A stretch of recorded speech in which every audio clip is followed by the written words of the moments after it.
So, good morning everyone. So, ngayong araw ay magluluto po tayo ng rendang para mamaya sa dinner natin. Ayan, hindi nyo na ako nakikita. Anyways, ayan, kasi nga kahapon wala akong time dahil naglinis ako ng bahay, ng kwarto ng mga bata. Kasi alam nyo naman yung tradisyon natin ng mga Filipino kapag mag-New Year. Pero pasok pa lang, nilinis ko na siya. Anyways, kahapon ay nilinisan ko na po. Ito yung karne na paghiwa natin. Kaso nga lang, dahil peak season ako namili. So, munti ka na ako mawalan ng rendang. Reflap kasi yung part ng rendang na ginagamit ko. So, 500 grams lang yung nabili natin. But anyways, it's okay. Kasi marami naman tayong menu, so hindi lang naman ito yung menu na ano nila. Tapos ito, syempre, yung Baguio Beans na tinatawag sa atin. And itong ating onion, garlic, ginger na pinaghalo. Na-blend ko talaga siya ng pino-pino. So, yun. Mag-ano na tayo? Magluluto na tayo. So, yun. Ilagay na po natin itong ating pinaghalong ginger at garlic and onion. So, susukay lang natin yan, pero hindi natin pwede i-light brown na tulad na tipika na ginagawa natin, no? Kasi,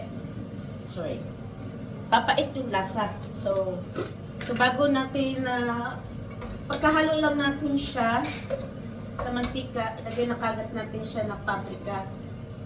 So, mga tatlong maliit na kutsara lang. No?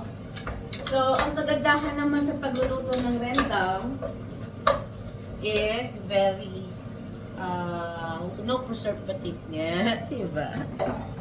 Kaso nga lang matagal lang siyang lutuin dahil nagluluto ako ng 1 to 2 kilos. Yan, niluluto ko siya ng 3 to 4 hours.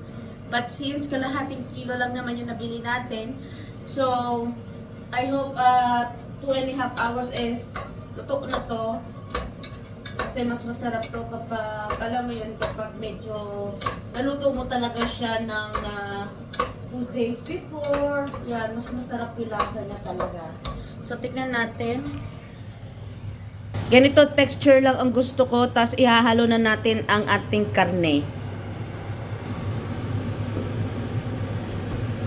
Yan.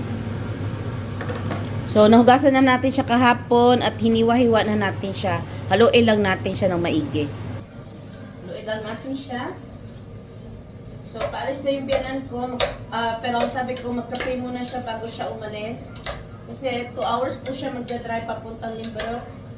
Medyo kalayuan po talaga. Kapag traffic, abutin niya ng 3 oras. Lalo na ngayon, peak season. Bukas ay Christmas. Maraming uuwi, maraming pupunta ng Limbero kasi po, nandun po yung isa sa Christmas attraction na spot sa Limbero. Kaya I expected na maraming gabiyahe papunta doon. But may mga workers pa rin po ngayon na nag-work. Sabi ko nga sa inyo, hindi masyadong binibigyan ng importansya dito yung Christmas.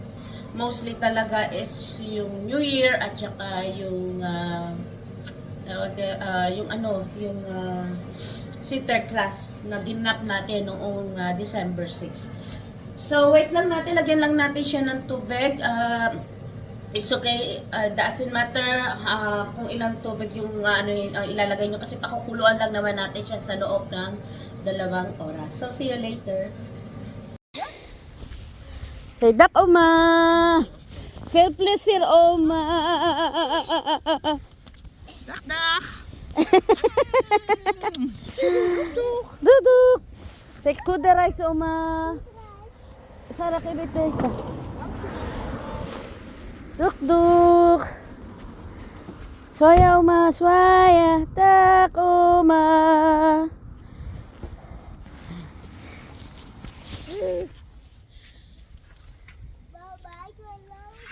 Yambar mama isa kauka. So paalis na yung aking biyanan. Duk. Paalis na siya. Nakakatuwa yung biyanan ko kasi pagkat nabiyahe niya na yung isang lugar, hindi siya gumagamit mga guys ng Google Map. Ang ginagamit niya, mapa talaga. Mapa talaga. Mapa ang ginagamit niya kapag naliligaw yan or kaya mag-stop siya, magtatanong siya sa mga tao na nasa paligid, ganun siya. So, wala. Mas na yung biyanan ko. So, 2 hours din na siya magbabiyahe. Sana hindi traffic para hindi siya magtagal sa biyahe. So, napakaginaw although maaraw pero sobrang ginaw. Kung manasarap ba na ang haircut. So, see you later. So, malapit na matapos yung ating rendang. So, lalagyan na natin siya ng gata at the same time itong Conimex. It's optional kung gusto ninyo. Ako, mas sumasarap siya kapag nilalagyan ko nito. Mabibili siya sa mga sari-sari store. Sari-sari store? Wala dito tindahan. Uy. So, sa Jumbo, Albert Time may nabibili ganito. Again, is an optional. Hindi naman kailangan lagyan talaga. But, like I said, gusto ko meron talaga. Para siya, rendang paste. So, kasi naglagay na tayo ng mga onion, garlic. Yun na, actually yun eh. Mas gusto ko pa na mas sumarap para maninamnam. Tapos lagyan natin siya ng gata. So, 2 hours natin siya pinakuluan. So, see, medyo matagal. At nakapaglinis na rin ako ng bahay. Multitasking tayo habang tulog si Bunso. Kasi Sara nasa sala. So, nagagawa natin yung mga bagay na dapat natin gawin bilang nanay. Full-time mama. Yan. Hinalo-halo ko ng ga. Tapos, hayaan na lang natin siya pakuluan.